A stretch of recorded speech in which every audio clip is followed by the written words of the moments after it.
On va essayer de dire les choses le plus clairement possible.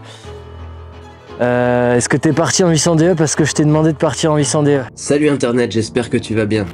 Moi c'est Tom et je suis ravi de partager avec toi ma passion pour les sports extrêmes et le dépassement de soi. J'ai envie d'aller loin, mais pour ça j'ai besoin de toi. Alors pense à t'abonner. Pour toi c'est pas grand chose, mais pour moi ça peut tout changer.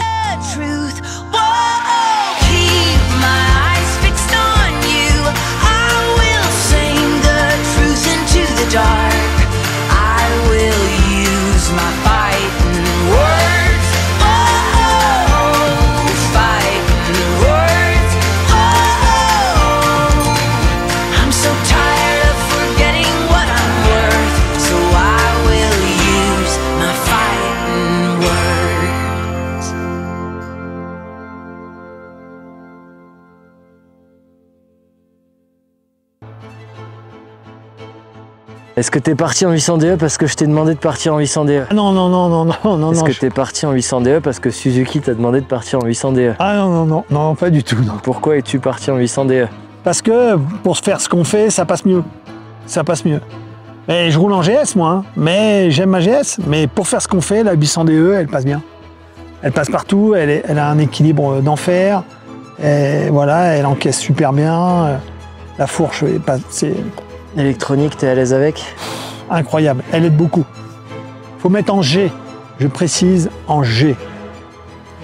Parce que il y en a plein sous la vidéo quand on a fait une vidéo pour te faire essayer la 1050 DE, la 800 DE et la GS pour que tu puisses faire ton choix le plus librement possible pour venir ici. Parce que moi tu serais venu en GS. C'est toi qui es dessus, moi ça m'est égal en fait. Et il y a eu beaucoup de commentaires qui est ressorti en mode bah c'est complètement débile de comparer un 1250 GS avec une 800 DE, c'est pas du tout la même machine. Oui, c'est des motos qui sont différentes et oui, tu as plus de 2 800 DE pour une 1250 GS. Ça, ce sont des faits. Mais à mon sens, je sais pas, tu me corrigeras ce que toi t'en penses, mais moi, à mon sens, ce qui permet de comparer des motos, c'est est-ce que tu les utilises dans le même cadre? Et là, nous, en l'occurrence, dans notre comparatif qu'on a fait pour le choix de cette moto, à mon sens, le comparatif est totalement justifié parce qu'on va faire exactement la même chose qu'on soit sur le 1050 DE, sur le 800 DE, sur le 1250 GS. GSA en l'occurrence. Donc, bien sûr que c'est comparable. Alors, bien sûr qu'il y a des gros écarts, bien sûr qu'elles ne marchent pas pareil, mais en tous les cas, elles sont, à mon sens, comparables. T'en penses quoi, toi? Ce qui fait la comparabilité, c'est l'usage. Point. Tiens, on peut tout comparer dans la vie. On peut tout comparer. Vous pouvez comparer l'avion, le train, la voiture, la trottinette. C'est l'usage. Aujourd'hui, c'est sûr que si vous voulez faire un Paris-Marseille, il vaut mieux prendre le train qu'une trottinette. Ça ira plus vite. Si dans l'usage, c'est la vitesse, mais si en revanche, vous voulez vous régaler, vous adorez la trottinette, c'est sûr pas prendre le train. Nous, pour ce qu'on fait, cette 800 DE, elle est vraiment super efficace. C'est tout. Point. Il n'y a pas de débat. Chacun est libre de faire ses choix et ne l'oubliez jamais ça. Vous êtes tous libres de faire vos propres choix.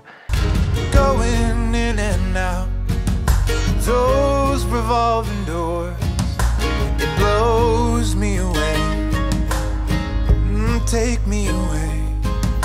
Throw my body about in an ocean of who I am destined to be, who I will become.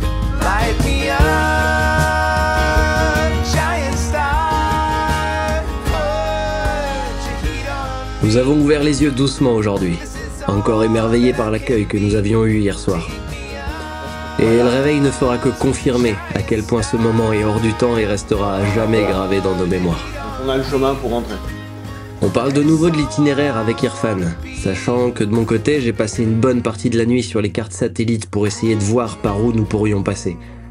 Entre la ferme et notre objectif, il y a à peine 2 km à vol d'oiseau. On va bien réussir à passer quand même. Bon, dans tous les cas, avant de repartir sur nos motos, on va quand même bien profiter de ce petit déjeuner. Oh là là là, non mais ça c'est... Ah ça c'est tellement bon. C'est délicieux, il n'y a rien à dire, c'est délicieux. Oh là là là là. Bourek. Mais c'est ça que Raman il voulait nous faire goûter. Bourek, oh là là là là. Quand on est parti de Tirana là, Ah ouais, et on va aller manger des burecs. On partage ça mon pote. Ah non. Je suis déjà en guerre. Pour finir mon bout de burek qui est excellent, c'est pas la question. Hein. C'est délicieux. Il est né, Ado. Voilà, je peux tout manger moi.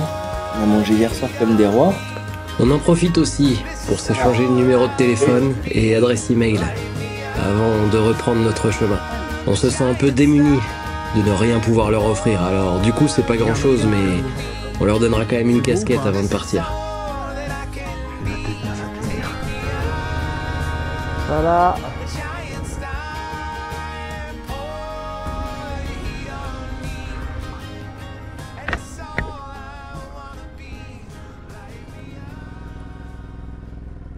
On s'engage non sans mal sur cette piste que j'ai repérée au satellite et vue avec mon drone. Et cette piste aussi que nous pensons être la direction qu'Irfan nous a donnée.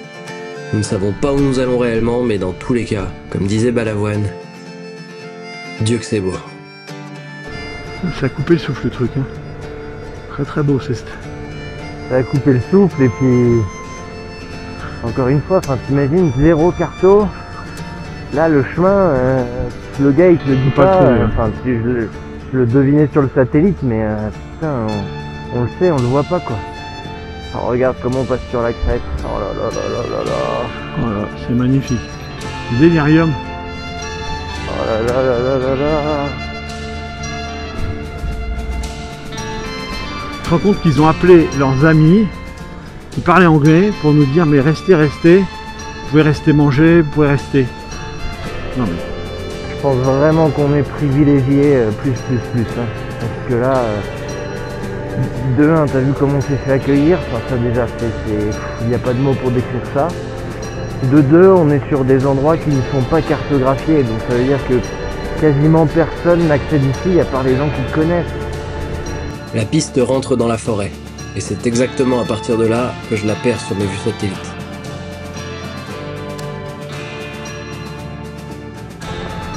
Oh là là, mais les endroits où on passe. Et nous serons d'ailleurs très rapidement arrêtés par 2 arbres en travers de la route. Du coup, on se met au travail. Ma cabane au Canada par Tom Barron.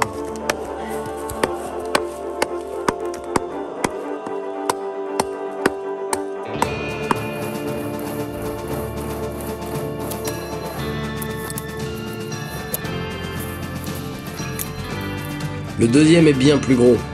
Tellement gros que je suis bien plus concentré sur le fait de savoir comment je vais dégager la route plutôt que sur le fait de savoir si la route continue.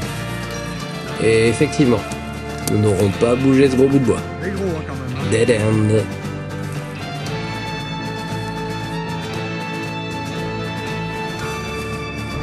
Bon, on a fait un peu de bûcheronnage pour rien, internet.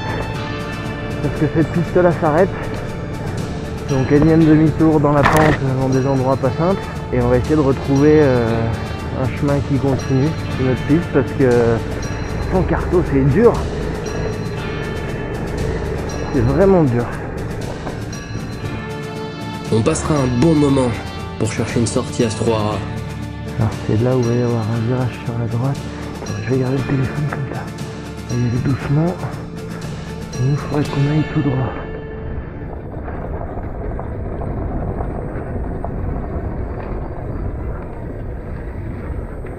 Oui, bah le virage sur la droite, nous on va tout droit. Ok. Ça c'est d'où on... Si, c'est d'où on vient.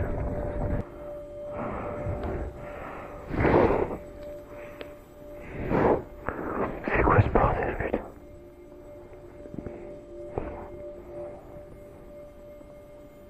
Mais on sera bien forcé d'admettre, qu'il n'y en a pas. Pas le choix du coup. On doit revenir sur nos pas. Bon, énième demi-tour internet. Voilà, on revient en arrière, mais loin, il faut remonter jusqu'à la ferme. Et on va voir s'il nous parlait pas d'une intersection plus haut, parce que là pour nous c'est bouché et ça passe pas. Donc je te dis, la leçon que je retiens là, c'est que nous on fait les fanfarons, on se prend pour des aventuriers, on explore le monde, patin coup fin là. Mais remonte 30 ans en arrière quand il n'y avait pas de GPS. Et pas de carte en ligne et pas de tout ça. Et ben je peux te dire qu'à côté on est des touristes hein, mon gars. Des putains de gros touristes. Parce que là, Il y a de 30 km² de Macédoine où il n'y a pas de carte et on est perdu. On a pris la décision d'aller voir le chemin d'hier où on n'a pas voulu aller, où on a fait demi-tour parce que effondrement. Et on va essayer de le faire 2 jours.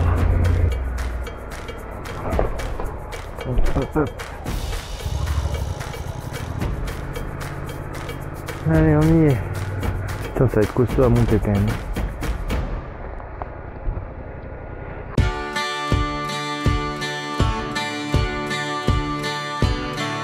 Hello, how are you? I'm living on the moon.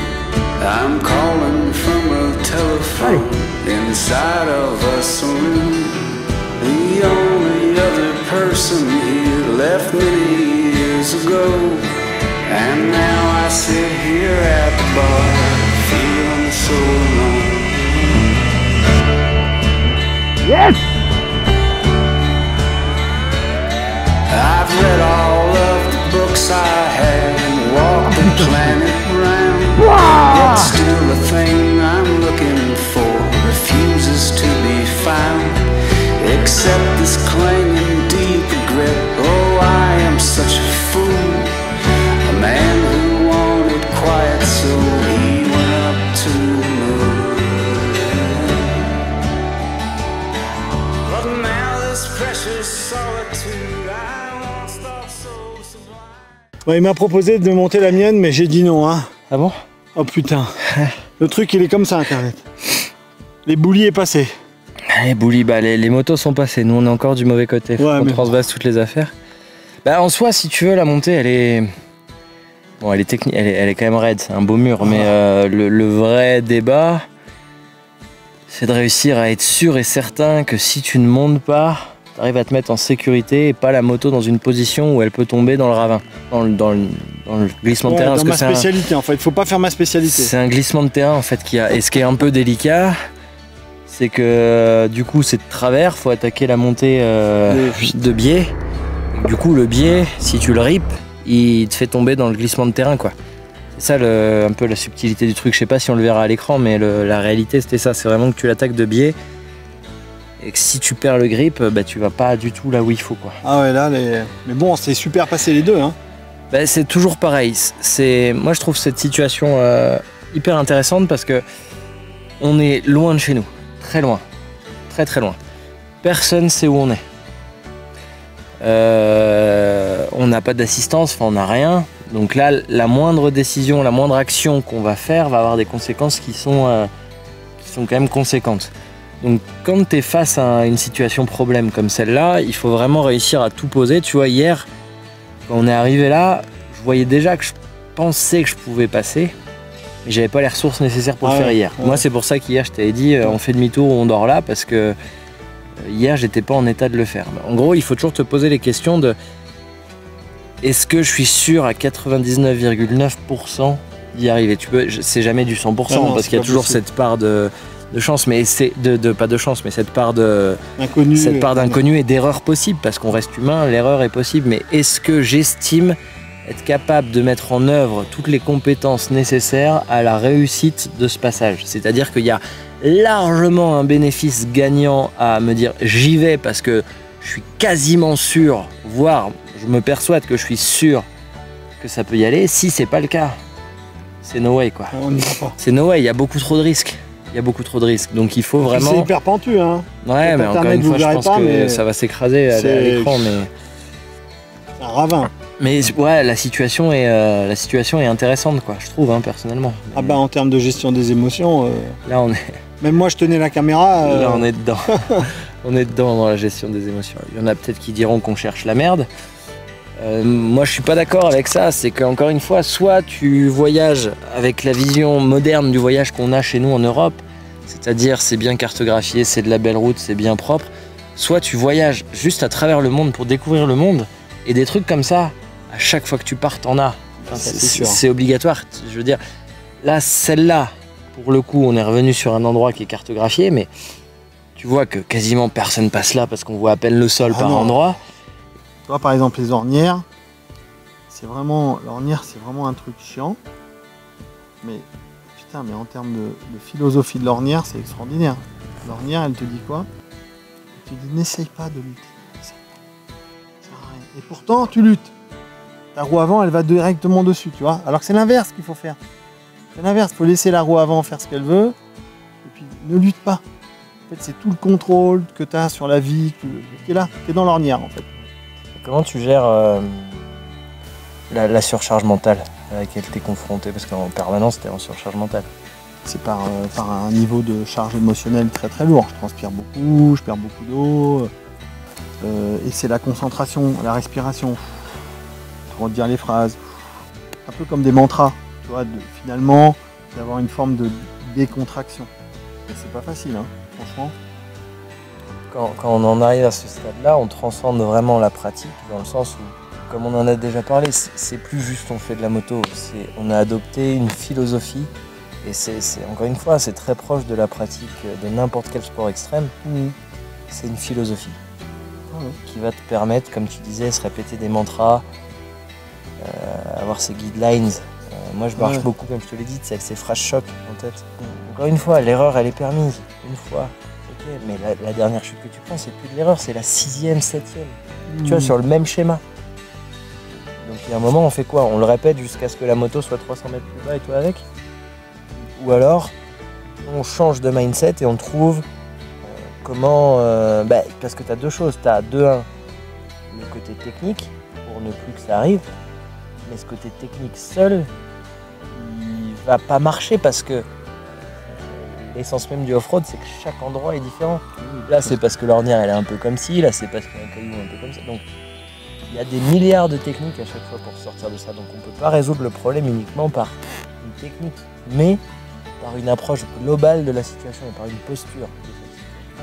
Ça, c'est sûr, à choisir. Consommer du temps pour être plus sécure, c'est pas consommer du temps, en fait. C'est investir.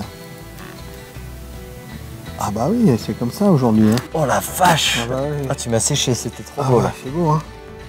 Elle vaut pas toutes les tomates du monde, cette tomate.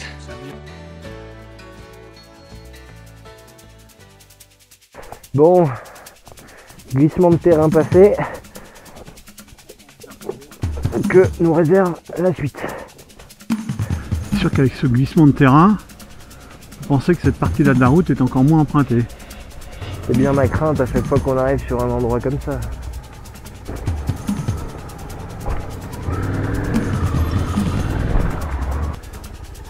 Il faut aller où là? Il faut aller à droite.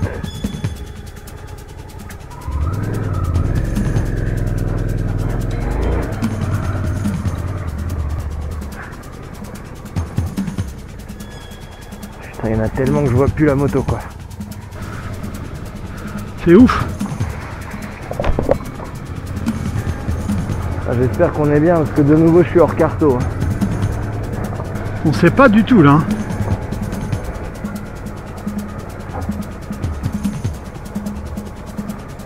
Mais là on va pas au bon endroit, c'est pas possible.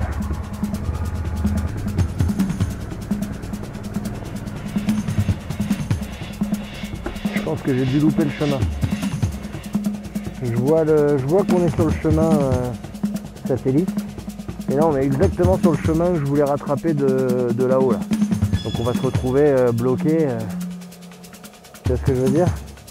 Pas trop, mais c'est pas grave, je te fais confiance.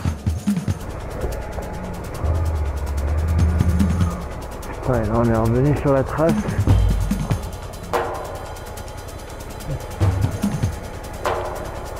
Et on la dépasse. Putain. Y a pas de solution. Bah écoute, on va faire demi-tour et on va remonter. Bah là faut prier, y a plus que ça. Hein. Ouais.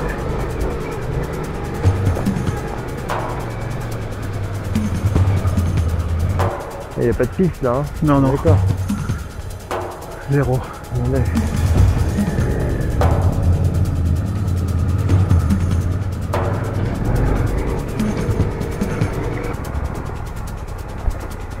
Il n'y a pas de piste non plus là. Tu vois quelque chose là ou pas? Bah, je vais aller voir. Ah, là, pour moi, il y a quelque chose. Mais où est-ce que ça va? Je vais y aller voir 2 secondes. Ça descend. là, c'est vraiment mort. Non, non, c'est mort là. Mort et enterré. Mort. Et attends, je vais me pencher pour voir s'il y en a vers le bas. Non, non. Ah, zéro piste. Ça descend beaucoup trop fort. Beaucoup trop abrupt. Pour Internet, c'est la grosse dépression là. La grosse dépression parce que on n'arrive pas à sortir. Bon, c'est officiel, Internet, c'est mort de chez mort. Regarde, je trouve un autre chemin complètement caché qui n'existe presque plus. Et la piste, elle est là, là. Je suis en plein dessus. Donc en gros, elle est censée arriver de là, là. La piste, elle vient de là, là. Et elle repart là, là. Donc là, c'est définitivement mort, là. Il n'y a pas de piste et objectivement parlant, je vois pas comment il y a pu avoir une piste un jour.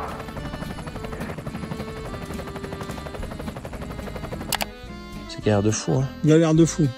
On va les crever, mais bon, on va y arriver, hein, mais bon, les galères de fou. Oh, c'est la galère, hein. Macédoine, ça se mérite. Oh putain, Macédoine. La dernière solution que nous n'aurons pas exploitée aura été ces fameux panneaux K3, qui restent encore aujourd'hui un énorme mystère pour nous. Alors si quelqu'un a la moindre information sur ces panneaux, merci de nous les communiquer, on est extrêmement curieux de savoir ce que c'était. Mais nous sommes vraiment middle of nowhere, fatigués, et nous arrivons en fin de réservoir, donc c'est vraiment pas raisonnable d'aller voir dans cette direction. Du coup, nous repartons pour un bon 4-5 heures de moto pour sortir de là et rejoindre la ville de Gevgelea. Voilà, on est middle of nowhere. On en a un peu chié quand même là. Ça va, mon Rodo? Ah, je suis mort. On va requinquer un peu d'abricot. Ah, je suis nul là. Ce soir, on va à l'hôtel, hein. Encore une fois, nous aurons vécu quelque chose d'extrêmement fort. Le seul bémol, une petite chute ridicule de Rodo en fin de journée, où il se fera un peu mal aux genoux. L'apprentissage sera encore long, mais il y arrivera. Et après une journée pareille, je peux bien lui laisser le mot de la fin. Mais la Macédoine, c'est beau, hein. Faut y aller, hein. C'est plus beau qu'en jardinière de légumes.